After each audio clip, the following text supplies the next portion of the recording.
Hello everyone, and welcome to the next part of my Garden of Salvation guide, where we will cover the second encounter.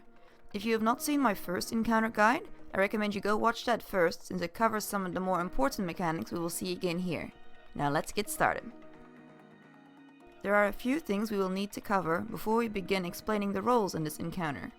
First, do not fire your weapons or step off the main platform at the beginning of the encounter.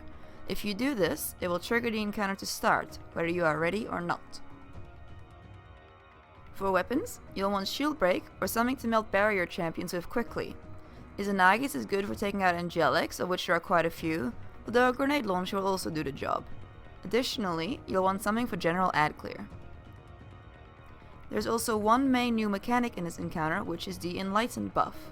These towers you will find around the map are known as relays, and when you tether a box to one of these relays, you will receive the Enlightened buff. You will need this buff, as it is the only thing that can break white shields around ads. Keep in mind that you cannot tether by yourself, and you will need at least one ally with you to be able to connect the box to the tower. The main premise of this encounter is a version of tower defense, where you must capture and defend 4 relays around the outside of the map from waves of Vex. These will approach your towers and try sacrifice into them, before eventually moving on to a 5th relay further into the encounter. If you let more than one get inside, it will result in a team wipe. Hey guys, However, if only one gets in, and you tether the nearby box to the relay, it will reset the relay and allow another sacrifice to occur.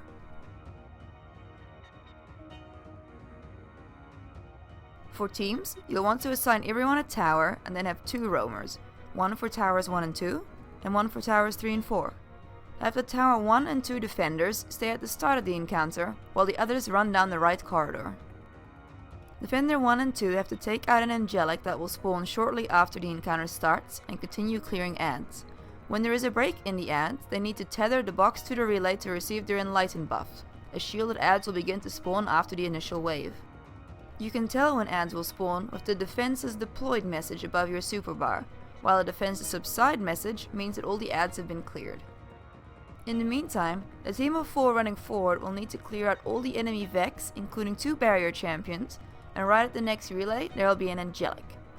Clear the Angelic and tether to the relay before continuing on to the next tower. This leaves tower 2 undefended, but at this point the team at the start gets their next job. When you have activated 2 adjacent relays by tethering to them at least once, a shortcut will open up between those 2 points. This is why it's very important to tether each new relay tower you come across. As soon as the team of 4 clears the second tower, the team of 2 should tether to refresh their buff, and Defender 2 will take the portal to start defending the newly captured relay.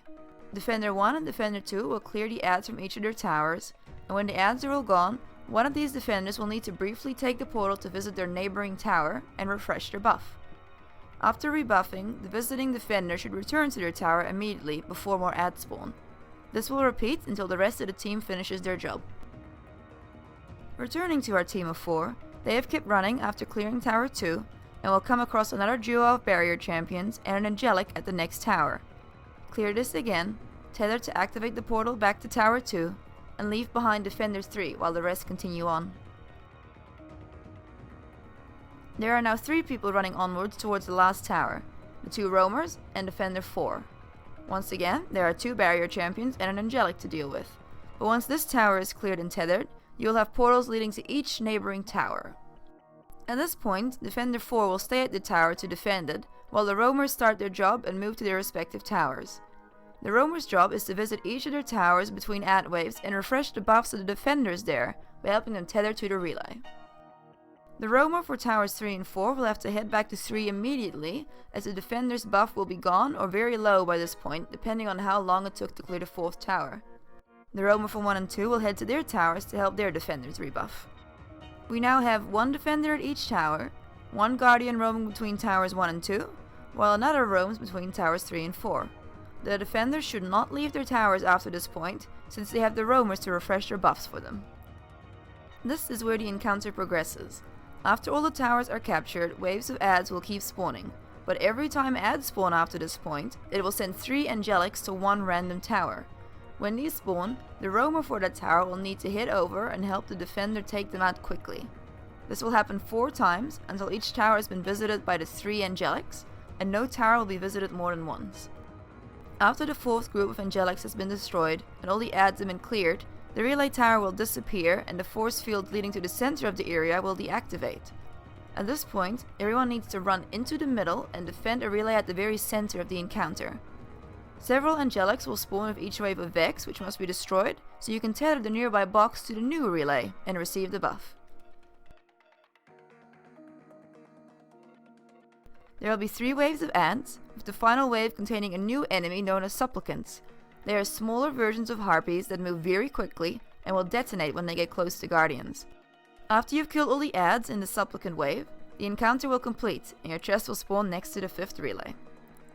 That is it for the 2nd encounter of Garden of Salvation.